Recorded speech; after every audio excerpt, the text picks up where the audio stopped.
La vie de saint Front par Abbé Pergaud, curé de Terrasson, auteur de la vie de saint Sour.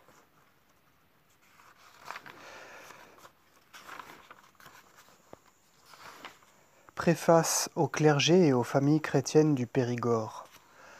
En indiquant les motifs qui nous avaient engagés à écrire la vie de notre bon saint Sour, nous disions: il nous a paru qu'on élèverait un beau monument à la gloire de notre antique église du Périgord en réunissant dans un ou plusieurs volumes les vies des saints qui l'ont illustré. Et nous apportions alors une première pierre pour la construction de cet édifice. Aujourd'hui, nous en apportons une seconde. Demain, peut-être, en apporterons-nous une troisième.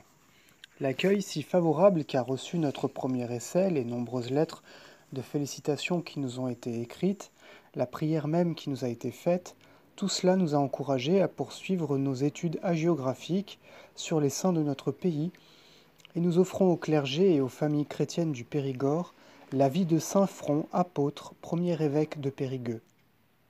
Je voudrais, nous écrivait en nous remerciant de la vie de saint Sour monseigneur Georges, le prélat si justement regretté, je voudrais que tous les prêtres de mon diocèse fissent comme vous des recherches sur leurs églises et leurs patrons. Ces paroles nous flattaient et nous encourageaient.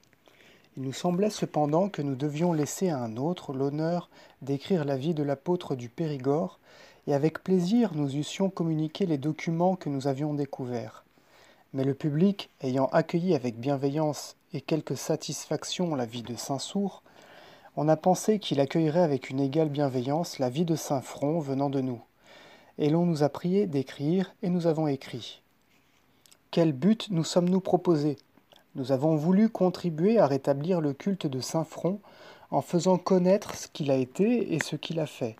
Nous avons voulu rendre à l'antique église du Périgord l'honneur qu'on n'aurait pas dû lui ravir d'avoir été fondée par l'un des 72 disciples de Jésus-Christ. Nous avons voulu payer notre dette de reconnaissance à cette mère qui nous a reçus dans ses bras, nous étrangers à son sol, et nous a élevés à la dignité du sacerdoce. Nous nous sommes demandé: qui connaît aujourd'hui saint Front, qui pense à le prier, même dans les familles les plus chrétiennes? Qu'est devenu son culte dans le Périgord?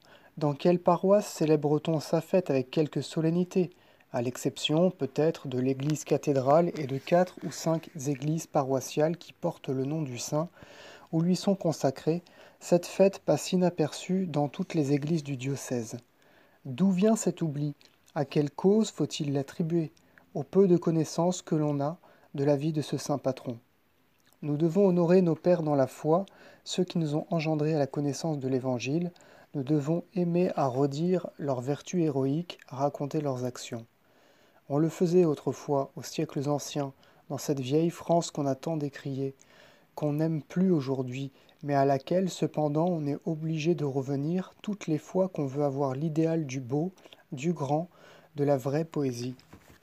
Le culte des saints y était en honneur, et les arts puisaient dans ce culte leurs plus sublimes inspirations. On comprenait alors ce qu'on a trop méconnu depuis, qu'il y a dans ce culte un grand principe civilisateur, un puissant lien social. En effet, si l'homme sait bien où sont allés ceux qui l'ont précédé dans les lieux qu'il habite, s'il se met en rapport avec eux par la prière, la contemplation et l'imitation de leur vie, s'il ne cesse d'admirer la gloire qui couronne leur vertu, il se maintiendra lui-même dans le chemin du devoir. Charlemagne, aussi grand homme qu'austère chrétien, le comprenait, et lorsque pour sortir de son royaume il allait demander la permission à saint Denis et lui en confier la garde pendant son absence, il croyait faire plus par cet exemple pour la civilisation de ses peuples que lorsqu'il publiait ses immortels capitulaires. Dans ces siècles de foi et de piété, le culte des saints était en honneur dans la famille. Il en était comme l'âme et formait un doux lien qui unissait tous les membres entre eux, les absents au présent, et rappelait aux vivants ceux qui n'étaient plus. Le soir, après la journée de labeur, le vieillard qui trônait alors, aimé et respecté au foyer domestique, comme un dieu dans son temple, lisait à haute voix les vies des saints, ou bien, s'il ne savait pas lire, il redisait à ses petits-enfants les traditions du passé, les pieuses légendes que lui-même avait apprises sur les genoux de son aïeul et qui se transmettaient comme un héritage d'une génération à l'autre. On ne voit plus cela aujourd'hui. En sommes-nous meilleurs ? On ferait l'histoire du dépérissement de la foi, des mœurs, du respect de l'autorité, de l'amour pour la famille, en faisant l'histoire du dépérissement du culte des saints. Il faut des exemples à l'homme qui naturellement agit par imitation. Et où les trouvera-t-il s'il ne les cherche pas dans la vie de ces héros chrétiens qui, vivant en Dieu et de Dieu, furent l'admiration des anges et des hommes? Nous devons signaler cependant un heureux retour vers les traditions du passé. Depuis quelques années, on se plaît à étudier les vies des saints. L'impulsion a été donnée par des hommes du plus grand génie, et les vies des saints qu'ils ont écrites ne sont pas les moins recherchées de leurs chefs-d'œuvre. Qu'on nous permette maintenant quelques réflexions sur notre travail. Il nous a semblé que la vie d'un saint ne devait pas être une sèche nomenclature de ses actes, de ses vertus. Il nous a semblé aussi qu'elle ne devait pas être une prétentieuse phraséologie, présentant beaucoup de mots, un style romanesque, propre seulement à éblouir un moment l'esprit, mais nullement à nourrir le cœur, la foi, la piété, l'amour de la vertu. On l'a dit avant nous, on ne saurait trop le répéter, une critique froide et se ressentant du scepticisme de son siècle a trop décoloré les vies des saints en les dépouillant de leur merveilleux. Ces pages qui offrent un si vif intérêt, un attrait si puissant qu'on lit et qu'on veut relire encore,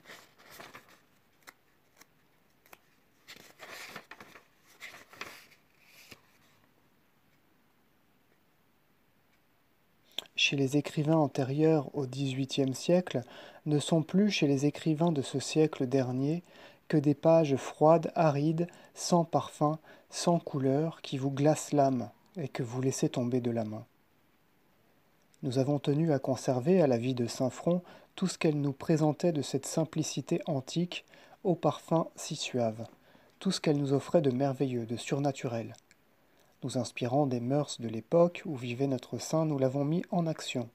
Nous avons tâché de pénétrer dans son cœur pour connaître ses sentiments les plus intimes et les révéler.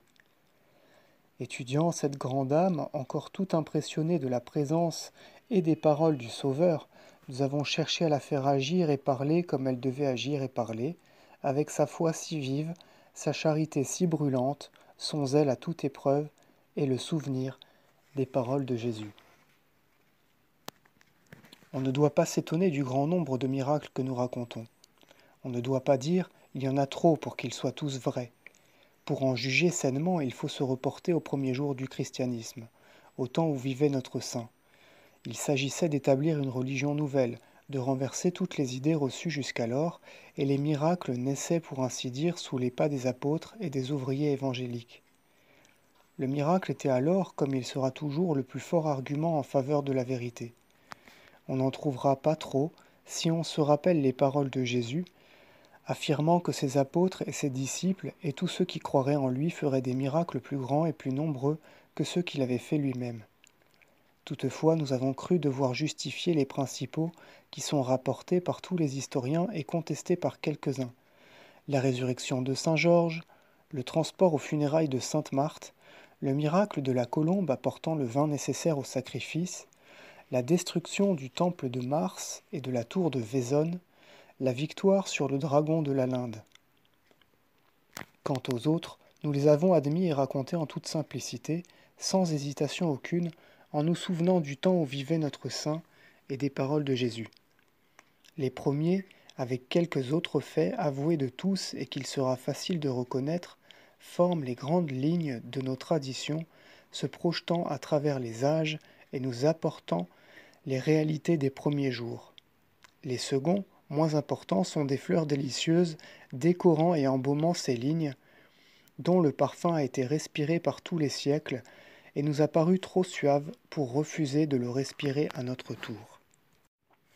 Ceux-là sont les grandes colonnes qui, partant de la base et s'élevant jusqu'au faîte, portent tout l'édifice de l'histoire de Saint-Front. Ceux-ci ne sont pas une partie aussi intégrante, aussi essentielle de l'édifice, mais ils forment son ornementation.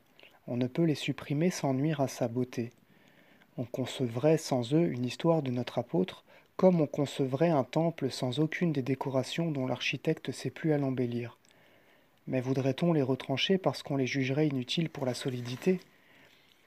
En présence de tous ces miracles, de ces 1000 faits que nous apportent les historiens et les légendaires, nous nous sommes souvenus de la tristesse qui s'est emparée de notre âme lorsque nous sommes entrés dans un temple dont une main barbare a brisé les 1000 petites statues, les 1000 figures, les gracieuses corniches et ces autres petits riens sur lesquels les regards se reposaient avec tant de délices.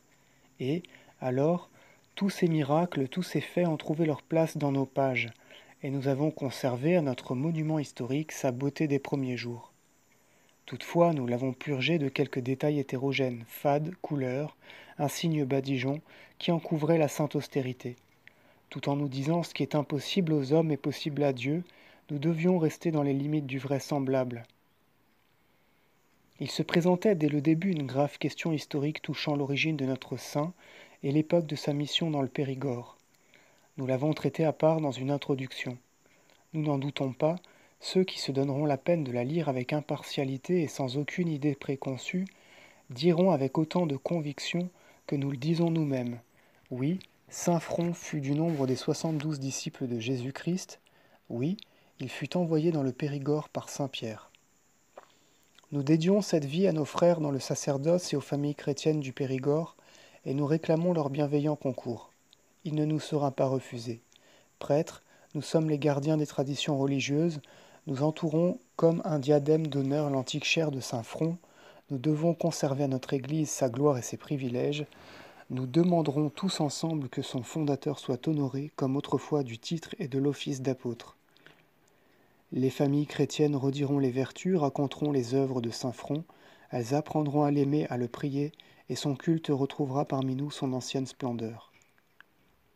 Déjà nous avions annoncé que cette vie de saint Front était publiée sous le patronage de monseigneur Georges, et l'impression en était déjà avancée lorsque la mort est venue le ravir à nos affections.